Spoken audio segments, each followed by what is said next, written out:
तो ये बड़े सौभाग्य की बात होती है। महाराज जी कहा करते थे, आप संसार में हीरा खोजने निकलो तो बड़ी पारखी की नजर चाहिए, क्योंकि हर एक चमकने वाली चीज हीरा हो ये जरूरी नहीं है। ऐसे ही हर एक महापुरुष अंतर उस प्रभु धारा से आपको जोड़ने की बात कहता हो, उसके लिए जीवन पर्यंत कार्य करता हो, ये भी जरूरी नहीं है। तो संतों का समागम और हमारे जीवन में हरि कथा, परमात्मा का नाम, उस मालिक की याद, ये बहुत ही दुर्लभ काम है। आप अगर अच्छाई करना चाहो तो बड़ी मेहनत करनी पड़ेगी। बुरे साधन, बुरे काम सहजता से सुलभ हो जाएंगे। आप अगर किसी की बुराई देखना चाहो, चारों तरफ बुराई दिखाई देगी। अच्छाई देखने के लिए बड़ी मेहनत करनी पड़ेगी। आप अगर जीवन में किसी भी अच्छे रास्ते पर चलना चाहो तो आपको बड़ा प्रयास करना पड़ता है। अच्छे रास्ते पर चलने के लिए बड़ी कोशिश करनी पड़ती है। ये इस वक्त संसार की अवस्था है। हर एक इंसान अधोगति की तरफ, अपने विनाश की तरफ, अपने निचले स्तर की तरफ जा रहा है। ऐसे में जब हम चारों तरफ दुनिया में नजर मारकर देखते हैं तो त्राही त्राही मची है। किसी भी इंसान से जाके बात करो तो वो तकलीफ में है, परेशानी में है, शांति का, सुख का किसी को एहसास नहीं है। ऐसे में महाराज जी कह रहे हैं, अगर आपको ऐसी स्थिति में सही रास्ते में उस प्रभु की याद करने का मौका मिल जाए, कुछ ऐसी व्यवस्था बन जाए कि हम चलते फिरते समर्पण से उस प्रभु के, उस परमात्मा के आश्रय हो जाए, तो ये बड़े सौभाग्य की बात है। और जब कोई ऐसे समागम में, ऐसी हरि कथा में धीरे से अपने जीवन में एक सहारा ढूंढ लेता है, तब जीवन में हमें सफलता हासिल होती है। तो हम बड़े भाग्यशाली हैं। और इसलिए भी क्योंकि हमारे जीवन में हमें ये रास्ता एक सही समय पर, एक सही साधन के द्वारा मिल पाया है। पर महाराज जी कहते थे, साधन मिलना कई बार काफी नहीं होता। आपके सामने दुनिया की तमाम सुख सुविधाएं रखी हों, पर जब तक आप उसके सहारे जीवन जीना नहीं शुरू करो, सुख सुविधाओं का लाभ लेना नहीं शुरू करो, तब तक वो तमाम सुख सुविधाएं रखी हैं, बेकार हैं, उनका कोई लाभ नहीं है। ठीक उसी तरह से हमारे लिए, हमारे जीवन में ये तमाम व्यवस्थाएं जो किसी संत के, किसी महापुरुष के माध्यम से हमें मिल गई हैं, चाहे वो नाम मिलना हो, सत्संग मिलना हो, सेवा के साधन मिलना हो, जीते जी दैनिक दिनचर्या में उस प्रभु को याद करने का तरीका मिलना हो, जब तक उसे अपने जीवन में अपना नहीं लें, उस पे अभ्यास नहीं कर लें, उस पे अपने जीवन को चलाना नहीं शुरू करें, तब तक हमारे कष्ट और परेशानियों से हमें छुटकारा नहीं मिलता। तो महापुरुषों का संसार में आना सिर्फ हमें अभ्यास से जोड़ने के लिए होता है। और जो इस बात को समझ गया है, वो फिर बाहरी रूप से, बाहरी कारणों से महापुरुषों के साथ जाकर नहीं जुड़ता। आज आप देखो, हर एक बाहरी रूप में जुड़ने को हम संत मत मानते हैं, हम अध्यात्म मानते हैं। किसी महापुरुष के चरणों में हम झुक गए, कहीं दान दक्षिणा दे दी, कहीं जाकर के व्रत उपवास कर लिए, कुछ और साधन अपना लिए, तो हमें लगता है कि इससे हमारे जीवन में सुख शांति आएगी। पर जब जब हम संतों की शिक्षाओं को समझ लेते हैं तो हमें अपने जीवन में आंतरिक रूप में उनके शब्दों को अपनाना होता है। वो हमें हमारे अंतर में बदलाव और जुड़ाव की स्थिति बनाने की बात कहते हैं। महाराज जी कहते थे, तुम अगर मेरे पैर को हाथ नहीं लगाओगे तुम्हारा कुछ नुकसान नहीं होगा, पर तुम मेरे पास आए और तुमने ये बात 2 घड़ी के लिए नहीं समझी कि मेरा और तुम्हारा मिलना क्यों हुआ है और मैं तुम्हें क्या देना चाहता हूं, तो तुम्हारा मेरे पास आना बेकार हो गया। तो संतों के पास जब जाएं, इस बात की धारणा, इस बात का ध्यान हमारे दिलो दिमाग में होना चाहिए कि वो हमारे अंदर से बदलाव करने के लिए आता है। हमारे मन का, हमारी आस्था का, हमारे जुड़ाव का उस प्रभु के साथ मिलाप कैसे हो, अंतर कैसे जुड़ा हो, इसके लिए अगर हमने क्षण भर भी उसके साथ समय गुजारा है तो हम चाहे दुनिया के किसी कोने में भी हो, किसी भी अवस्था में क्यों ना हो, हमारे लिए वो छत्र छाया का काम करता है। इसलिए ये बहुत जरूरी है, जिसने गुरु नाम लिया है, जो शिष्य बन गया है, जिसे गुरु की दया प्राप्त हो गई है, वो इस बात को समझने में ज्यादा समय गुजारे कि गुरु से मिलना कैसे लाभकारी होगा। हम गुरु के पास गए, कैसे लाभ मिलेगा, हमें उसे दर्शन करने का मौका मिला, कैसे लाभ मिलेगा। तो महाराज जी 2-3 आसान सी चीजें बताया करते थे। अगर आप आज उन चीजों को समझ लें तो आपके जीवन में चाहे आप कुछ भी करते हो, आपको उसका असर दिखाई देगा।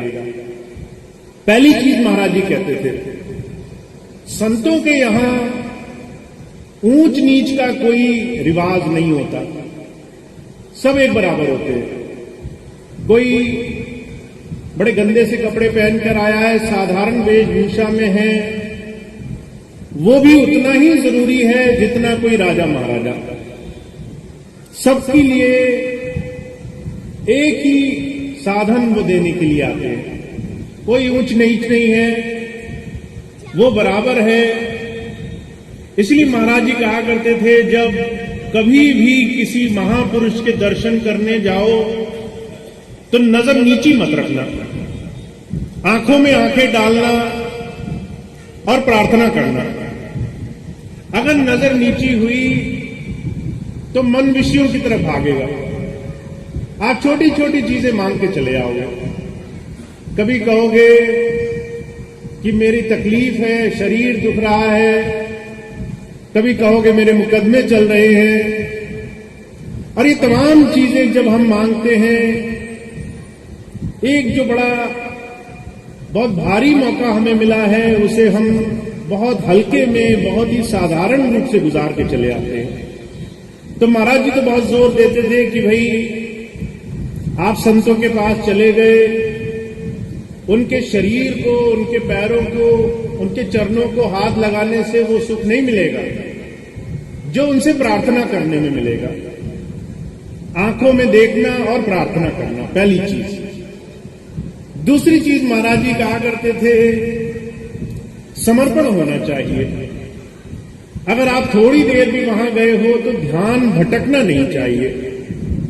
आज हम देखते हैं लोग गुरु जी के पास जाते हैं, लगातार फोन में लगे रहते हैं, इधर फोन आया, उधर फोन आया, बीच बीच में दूसरी व्यवस्थाओं में लगे हैं। अगर थोड़ी देर सेवा करने चले गए तो वहां भी दुनिया की चर्चाएं, राजनीति, ये वो बातें चल रही हैं। तो अगर आप थोड़ा सा भी समय लेकर जाओ, जरूरी नहीं आज का ये बड़ा सुंदर समागम है, बाराबंकी में आज यहाँ पर इतनी सुंदर व्यवस्था सत्संग की इस भव्य प्रोग्राम के रूप में की गई है। संत मत का रास्ता ध्यान अडिग रहना चाहिए। उनकी सारी बात सुनो, उनकी सारी बात को गांठ बांध लो, ध्यान उन्हीं की तरफ रखो, ख्याल उन्हीं की बातों में लगा के रखो, तो इतना ज्ञान मिलता है जितना आपको 1000 प्रवचन और अनगिनत पुस्तकों के पढ़ने के बाद भी नहीं मिलता। तो लाभ तब है जब हम समर्पण से किसी महापुरुष के पास जाते हैं और हमारा 1 मिनट, आधा मिनट, एक क्षण जो भी हो हमने पूरी श्रद्धा भाव से उनकी तरफ दे दिया हो। जब आप इस धारणा से किसी महापुरुष के पास जाएंगे, चाहे आप महीने में एक बार मिले, चाहे आप साल में एक बार मिले, अगर वो धारणा पक्की है तो वो ध्यान आपका कभी छूटेगा नहीं।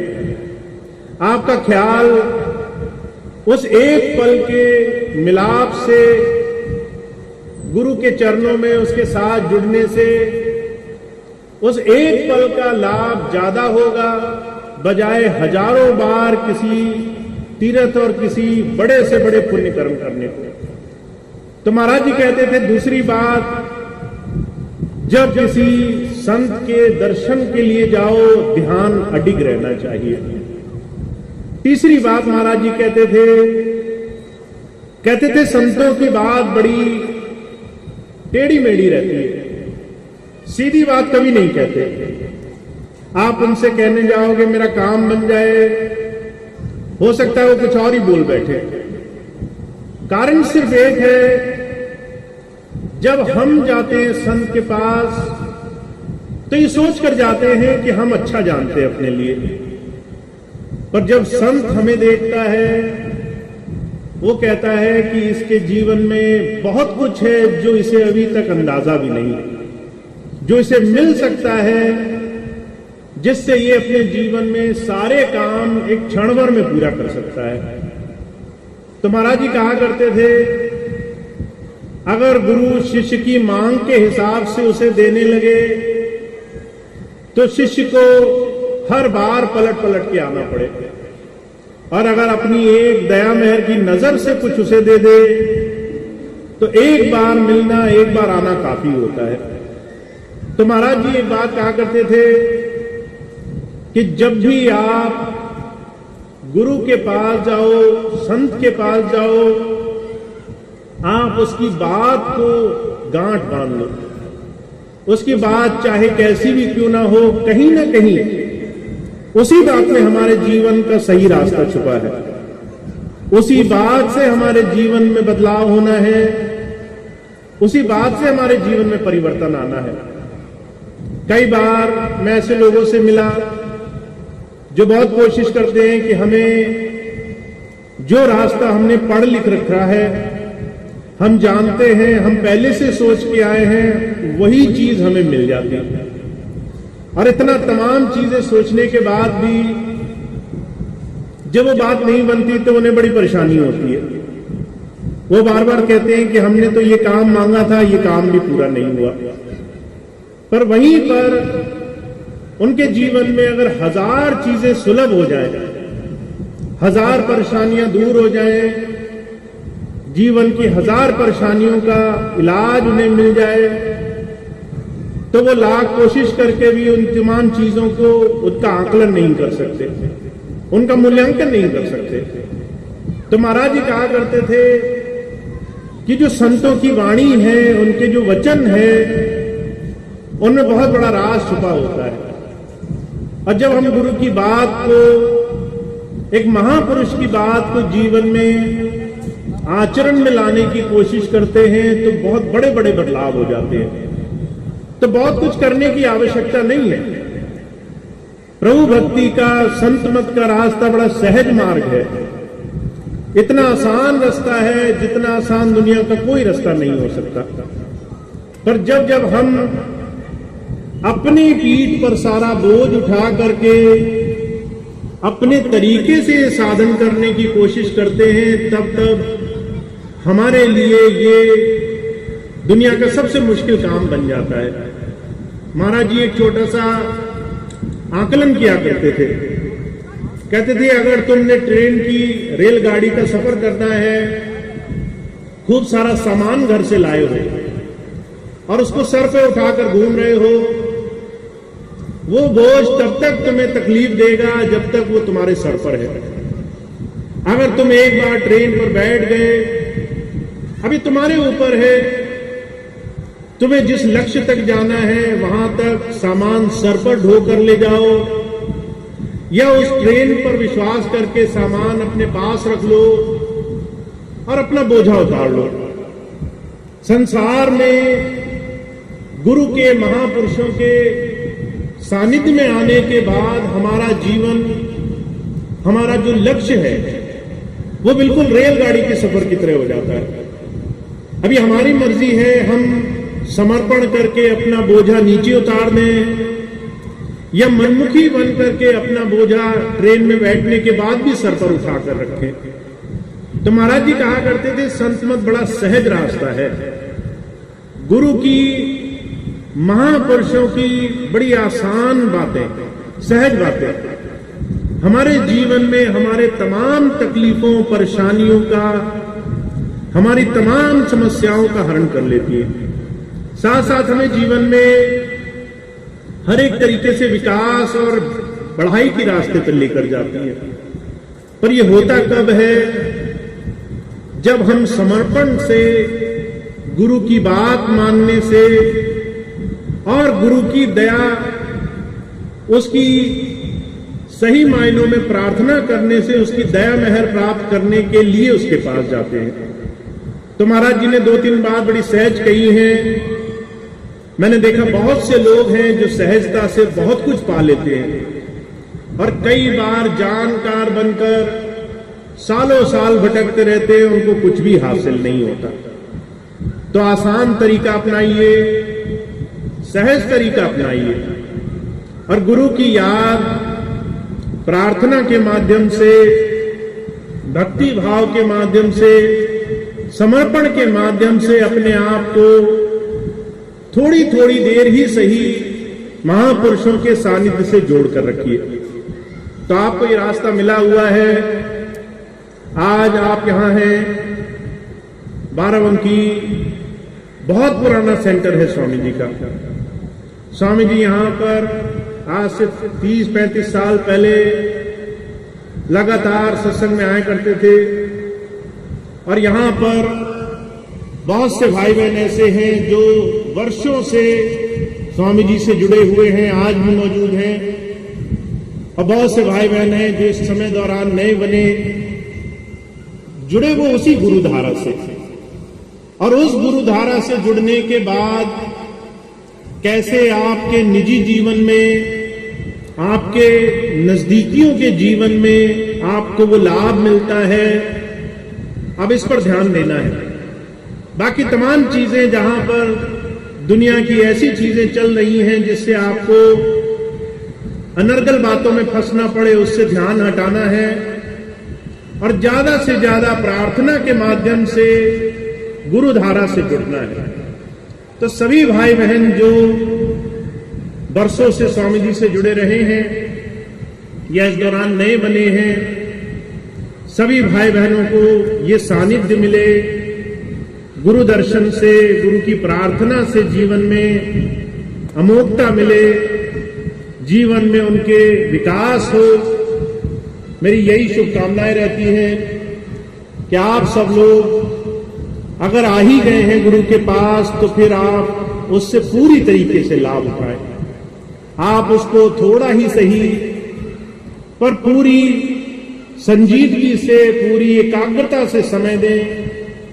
आप अगर उसकी बात को अपने मन मंदिर में बिठा लें, उनका अनुसरण करें, तो चाहे कितनी भी विपत्ति हो आपके जीवन में, हर एक काम आसानी से और बड़ी सहजता से बनने लग जाएगा।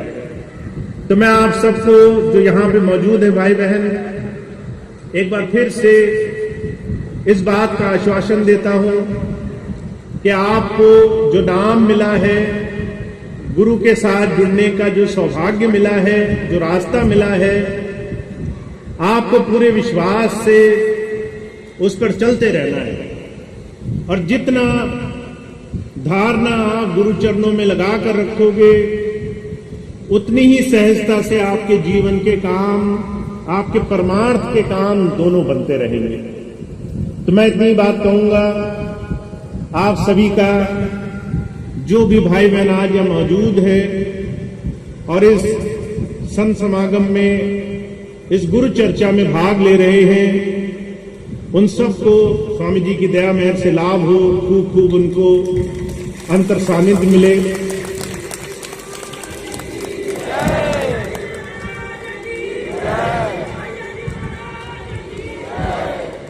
अब इसके बाद आज का ये प्रोग्राम बाराबंकी में जो यहाँ पर सभी प्रेमी भाई बहनों ने, सेवादार भाइयों ने खूब प्रेम से कराया है,